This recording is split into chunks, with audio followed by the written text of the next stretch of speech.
बिस्मिल्लाहिर्रहमानिर्रहीम। मोहतरम नाज़रीन, उम्मीद है आप खैरियत से होंगे।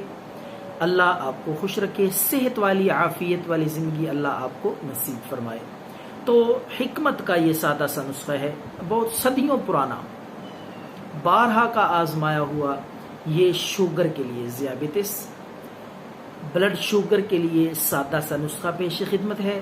दो चीज़ें हैं, दोनों कुदरत का अनमोल तोहफा है और सादा सी कुदरती चीज़ें हैं। तो आप ज़रूर ट्राई करें। जिसको शुगर हो आप फीसबीलिल्लाह उसको बता भी दें, सवाब की नीयत से किसी का भला हो जाए। देखें, लोगों का फ़ायदा, लोगों का भला सोचेंगे, अल्लाह रब्बुल आलमीन हमारे साथ खैर का मामला फरमाएंगे। तो लोगों की भलाई की नीयत से, सवाब की नीयत से ये नुस्खा समात फरमाएं और आगे पहुँचाएँ। तो गुड़ मार बूटी, ये आपको पिंसार स्टोर से मिल जाएगी। गुड़ मार बूटी 100 ग्राम आप ले आए। दूसरी चीज़ है मगज़ जामन।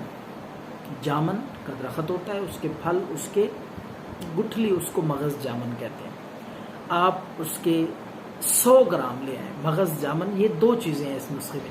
अब मैं आपको बताता हूँ इसको आपने तैयार किस तरह करना है। दोनों चीज़ों को खुश करके, थोड़ी बहुत धूप लगा के आप इनको बारीक पीस लें ताकि सफूफ बन जाए।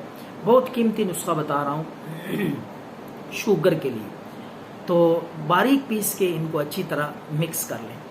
5 ग्राम सुबह और 5 ग्राम शाम ये सफूफ पानी के साथ दें।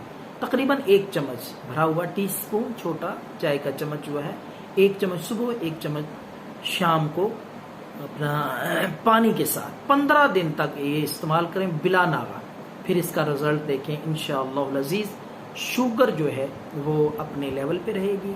अल्लाह के फजल से कोई उसका नुकसान और उसकी वजह से वीकनेस और कमज़ोरी भी नहीं होगी। दुआओं में याद रखें। अल्लाह हम सब का